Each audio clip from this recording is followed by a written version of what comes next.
I'm Army Sergeant William White, and this is the Desert Vision. Coming up, we take an in-depth look at Army aviation in Afghanistan, and Task Force Sinai returns a key member to the team.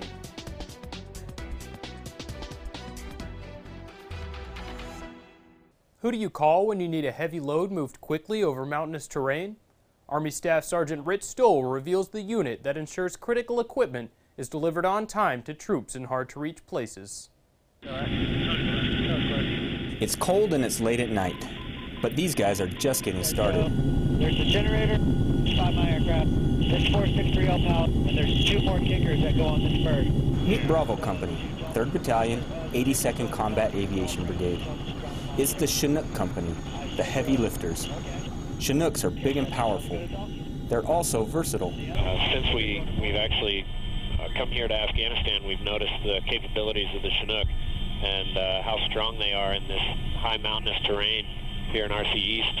We just infilled 9,000 pounds of personnel to a 5,500 foot mountaintop, and that's one of the lowest LZs we've actually been to this year. Bravo Company's mission has 2 main parts. General support includes getting supplies to those who need them. The Chinooks can carry pallets of food, ammo, and military equipment.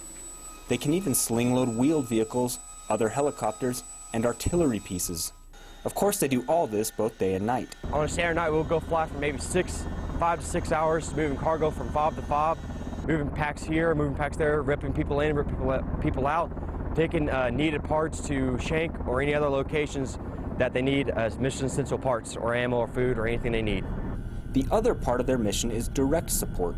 Tonight we did an air assault, or what we call a direct operation support mission, in which we had a customer, they need to be infilled to a certain location. They went after their target, and we exfilled them the same night. It was infill and exfil night. Whether they're moving food, ammunition, or troops, no job is too big. So the capabilities of the aircraft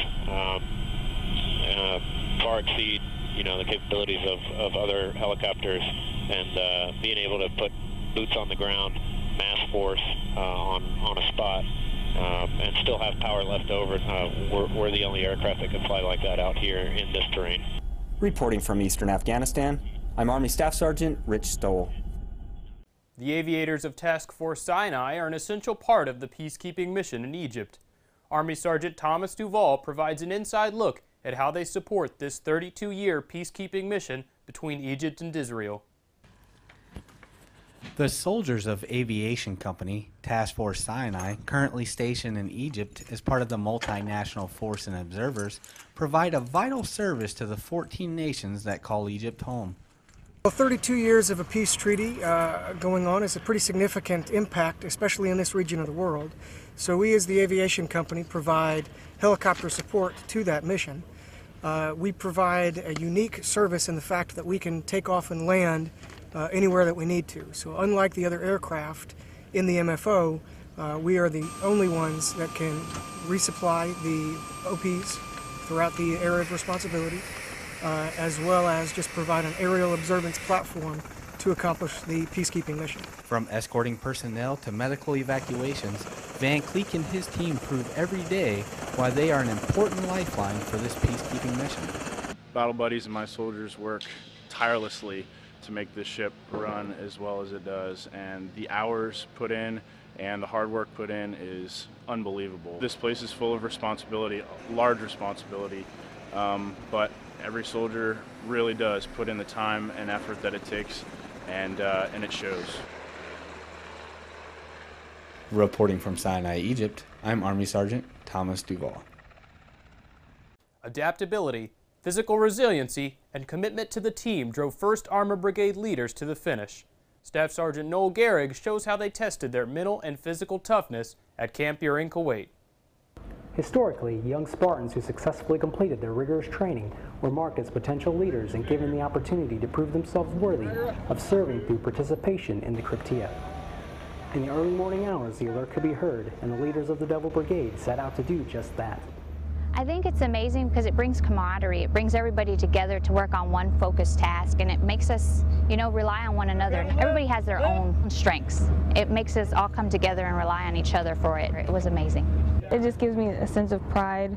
Like, I like knowing that I can do stuff like that because it makes me want to challenge myself even more. Anything else to come along in the future, hearing my SCO and Sergeant Major tell me that, you know, they were proud of me for what I did, it's a really good feeling. In this CRPTIA event, what it does is it brings the unit together. It brings the leadership together. It shows them that they're greater than the sum of their parts, and that you have the synergistic effect, creating a phalanx. That's what they did back in the Greek and the Roman times. They took individuals, made them a team, made them a phalanx, and the entire unit was then unbreakable. Not only did you withstand something that was physically tough, you gotta be up at 3 o'clock in the morning to be out in this formation that they alerted us for, having your pack all packed up together, doing this long run, and then getting everything done, and then at the end to just see everybody and everybody be excited together to just finish the event was amazing. In ancient times, men of war would bring a plank of wood to secure passage and invest in the foundation of the unit sailing to meet their enemies. As a symbol of the foundation of America's 1st Brigade, a wooden plank was awarded to each double brigade leader who completed the CRPTIA. Reporting for the 1st Armored Brigade Combat Team, 1st Infantry Division, I'm Army Staff Sergeant Noel Gehrig.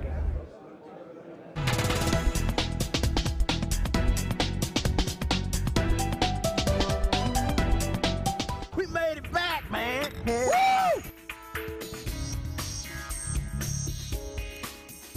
These are not the actions of a bro soldier. Bro soldiers are brave enough to take away the keys. They are responsible and use a designated driver, and they are on point for their fellow soldier. Law enforcement is cracking down on drinking and driving. It can cost your life and the lives of others. Be a bro. Don't drink and drive.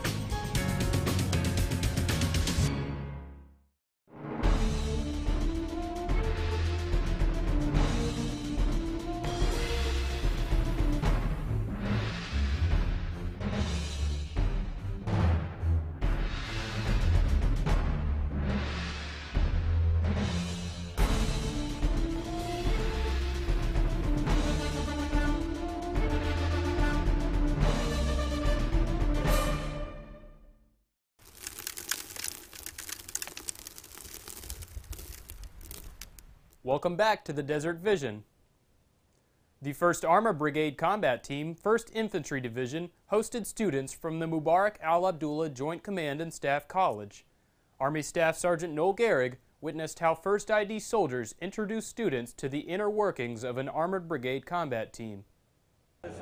Partnership. Mission Command. 18 countries represented. The 1st Armored Brigade Combat Team, 1st Infantry Division continued its excellence in partnership as they hosted students of the Kuwaiti Staff College at Camp Arifjan, Kuwait. 18 separate nations from across the Middle East were represented at the event, which was designed to showcase the mission command nodes of the Brigade Combat Team. Today we have a partnership with the British military mission in Kuwait, and through them we organized a partnership with the Mubarak Al-Abdullah Joint Command and Staff College, and they asked us to give them a class on command and control of an Armored Brigade Combat Team in the United States Army.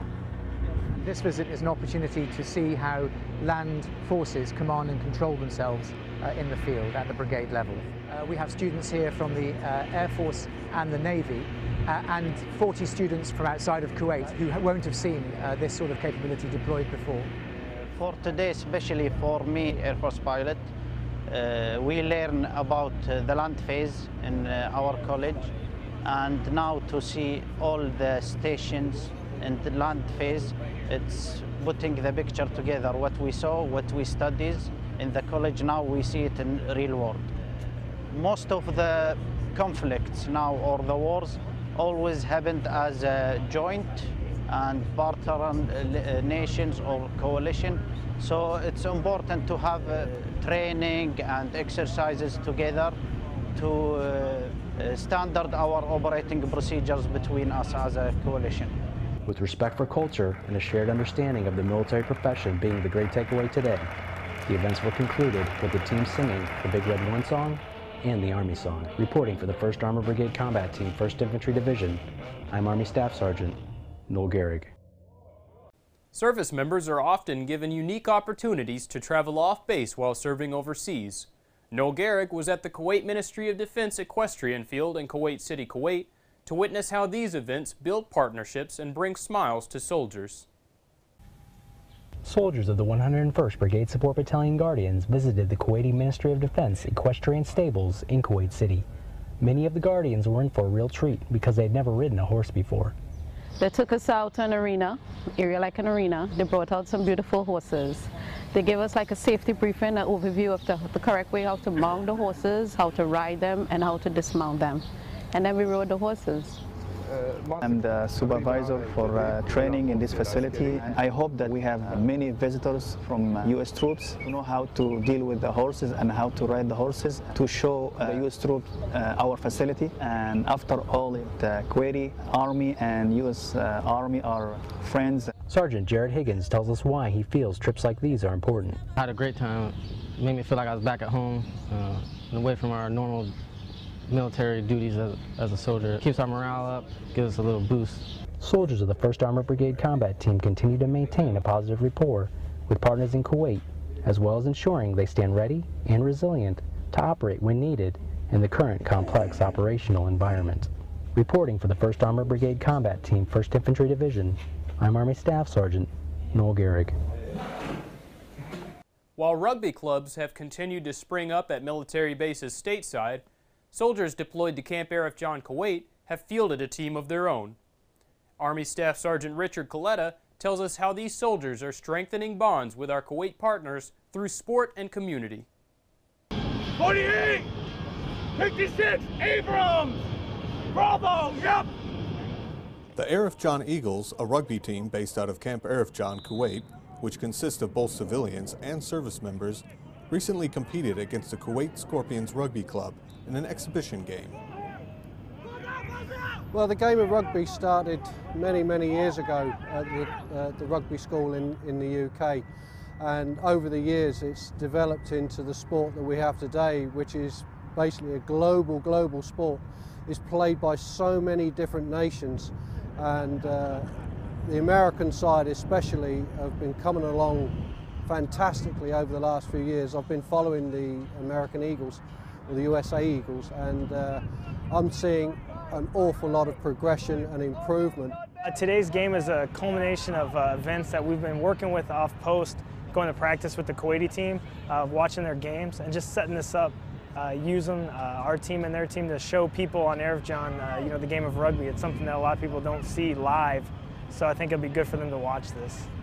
The primary goal of rugby is to ground the ball by scoring a try similar to a touchdown in the opponent's in-goal area by running, kicking, passing, scrumming, and rucking.